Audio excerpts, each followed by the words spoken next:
Let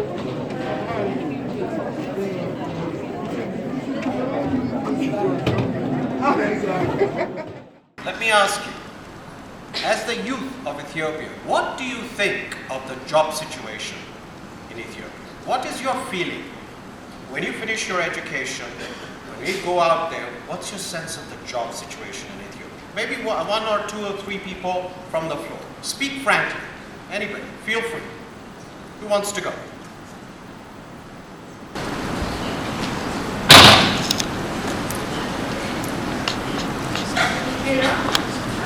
What I think about that is job opportunity is very tough because we don't get this kind of job fairs here.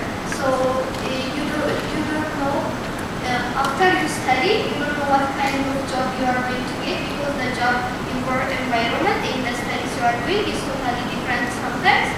So if we have this kind of opportunity, especially for young people, it's better to have maybe job opportunity. It's not that we don't have job. It's like we don't know where to apply, how we do it, and what is the main criteria.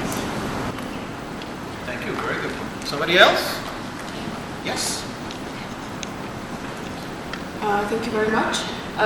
From what I've realized is the education system, the curriculum does not teach us how to be employees. It teaches us the basic book kind of like written knowledge. We don't get any other experience or knowledge, and we can't really be productive workforces once we do graduate. It's just going to be paper. So after that, it might take us a year, 2 years to actually get the grasp of what we are actually going to be, or what we are supposed to be doing once we graduate. Very good point. Great. Looks like the women are in charge. The future of Ethiopia are with the women. I see all the women are speaking up. Is there a... Yes. It's true. Let's give a shot to a gentleman. Yes, over there. Thank you very much. From now on, when I graduate from the university, there is a lot of opportunity to be hired in the private sectors or organization sector, because the private sector are really scared to hire fresh graduate because I think they don't want to invest a lot of money on the fresh graduates so they can be so experienced. Instead, they hire experienced in place. So it is really tough and hard to be right now in our country. Thank you. Very good. Very good point. Now, the future of Ethiopia, I think, and this is not just me talking about government policy, is going to be the private sector. It's going to be the private sector. Ladies and gentlemen, you are going to drive the future of Ethiopia through the private sector. So your readiness, get into the private sector, build the private sector, be part of the private sector is going to be very, very important for the future. So that's a great point. All 3 points, great point. There's a 4th point. Yes, go ahead.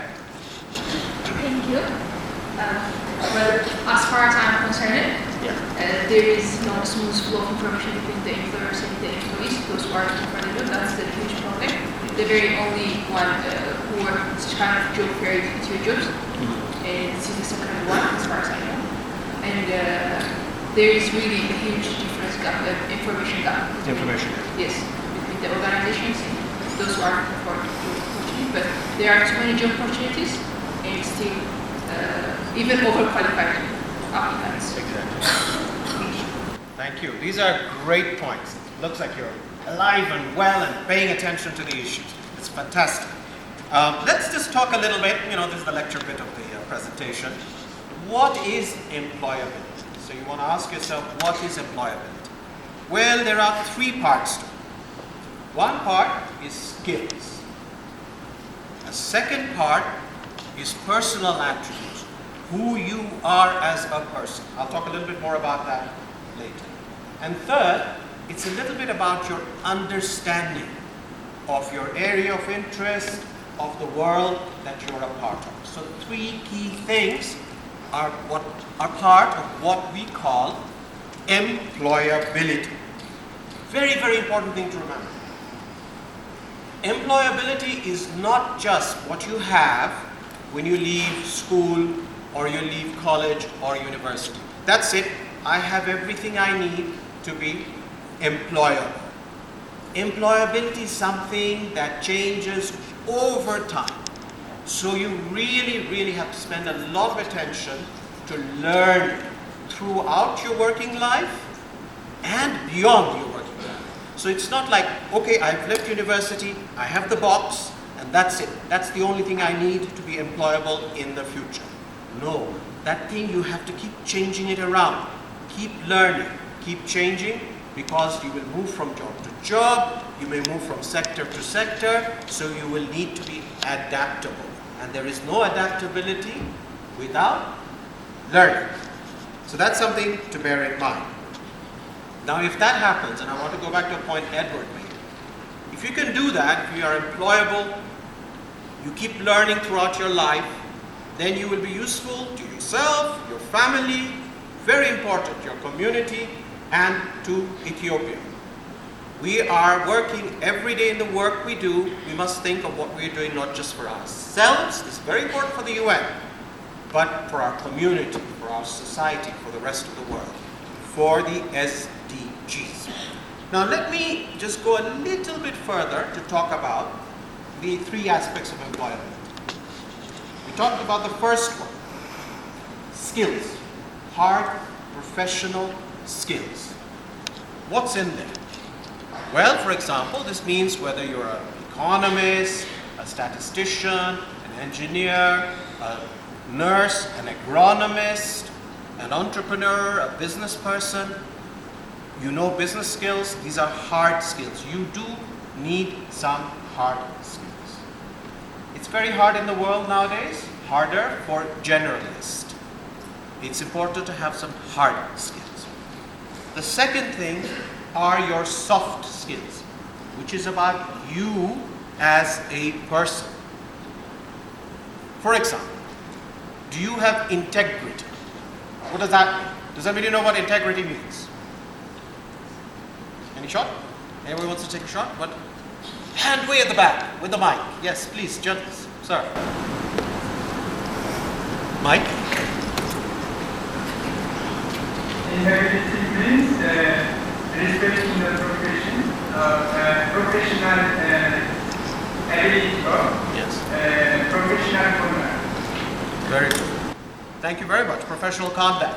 But integrity means things in professional conduct. For example, are you an honest person or not? Are you truthful? Are you not? Do you keep your word or don't you keep your word? These are aspects of integrity. Second thing, that in your soft skill, reliability. Can you be relied upon as a person to get the job done? Your sense of responsibility. When you're told, Zabiba, please try to get this thing done. People need to know Zabiba needs to be a person who has the sense of responsibility, so she has been given a job, she will do the job, she will do the job to the best of her ability. And I can rely on her sense of responsibility. Things like your work ethic. Are you hardworking? Do you take your job seriously? Do you show up on time at work? That's also important. For the United Nations and for the world, for the peace of our country, the peace of our world, we also need to be comfortable with diversity. To be able to work with people of different ethnic groups, races, religions, language groups, genders, of course, we need to be able to get along. In the United Nations, you cannot possibly succeed if you cannot deal with differences between people. And then, finally, on the issue, your interpersonal skills. Can you get along with each other? Very important. So these are what we call soft skills. Young people of Ethiopia, these soft skills can make or break your career. Being smart, being technically qualified, good, very good, good for you. But if you think you can get through the world and your career without soft skills, you will be mistaken. You need the soft skills. The third thing that I was going to mention in the employability thing is your understanding of your area of interest, but also of the world that you are in. Being aware. You have to be aware of the world in which you live, the country and the world, the bigger issues. Not just narrow, but have a bigger idea. And the world is changing, as Edward and as Noma were pointing out.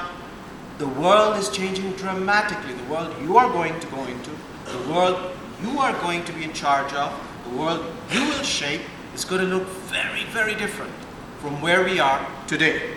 Now let me tell you, when I started my career, I won't tell you how long ago, but you will guess. No email. There was no email when I started. You're laughing, yes? You're thinking, this guy's really old.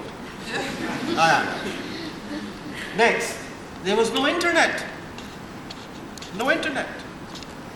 I started in my last year, in my last college, undergraduate, typewriters. I wrote my papers on typewriters. None of you has probably seen a typewriter. So imagine in my life, where I started, when I joined, and the world I am working in now. The world you are going to see, that change is going to be even faster. So you have to know what's going on in the world. So, what can you do to be employable? No recipe, no magic formula. But there are 6 things, little tips, I hope you'll find useful. 1, when you're in college or university, of course you must take your studies seriously. Everybody knows that. But try to do extracurricular activities. Volunteer. Very important, volunteer. Try to join some associations, civic groups, village groups, community groups, doesn't matter. Try to get some work experience. I know it's tough. Internships are not well developed in Ethiopia yet. But try to get a work experience, even if it is less than perfect. Don't sniff too much, don't fuss too much. Get the work experience, it will teach you many useful things. And some of the most brilliant people in the world today, most successful people in the world today, started things on their own while they were in university. They didn't wait. They set up their own little business. They set up a volunteer group. They set up a community association. They set up student clubs. Take the initiative. Do things on your own as well. So study, yes, very important, but also do other things around your study. That's very important. Then, I know it's hard to do because in Ethiopia, as you say, information is a little hard to get, but to the extent you can, do some homework. Where are the jobs? What do employers want? Colleague over there said about private sector. What does the private sector want? What are they looking for? What skills? In what areas? So look at that, do your homework. Third is, and this goes back to the thing about awareness, read and learn about the world. You know that some people who have impressed me personally in interviews are the people who not only know their area, but they know about the world. They are well-read people. So read about the world, learn about the world. It will make you stronger in interviews, make you better at work. And I know you're going to hate me for saying this, but please take some time away from Facebook, Instagram, Twitter, Pinterest, whatever. Please, if you can spend 2 hours on Facebook, please spend an hour. Read and learn about the world. There's so much information out there, knowledge. The 4th thing, sharpen your skills in certain areas. Take the opportunity to sharpen your skills in certain areas. I will mention 2, very important. One, I would say it's exceptionally important. Learning to work in teams. So when you're in university, when you're at work, when you're in the family, in the community, to work in teams. This world will not be created in the future shaped by individuals working by themselves. We have to come together. So you have to learn how to work in teams. It's a very, very important skill. And the 5th thing I'm just going to say, very practical stuff, writing and speaking. Knowing how to write well, and speak well makes a huge difference. When I see a piece of written paper from someone, you can tell if this person can write well or not. When you have a written test, they will find out, your employers, if you write well or not. That's going to be very important. Being logical, being structured, being clear. Writing skills are very important in Amharic or other Ethiopian languages, in English, if that's the appropriate language, and other languages. Writing and presentation skills. When you're public, in front of people, in a small room with 6 people, in a big room with hundreds of people, learning to present well, clearly, articulate, that will help you too. And finally, 6th point, when you do all of this, don't get carried away just by the practical stuff. Don't ever forget your passion. Your passion. Because you want to do something, because you believe in it. You really want to make that change. It's not just practical, but you care for it in your heart. Always, always, always remember that. Put that in, and you will. I think that is the magic ingredient for success. So on that note, it's been a longish lecture. I wish you all great success, best of luck, and see you, as Edward was saying, out here very soon. Thank you.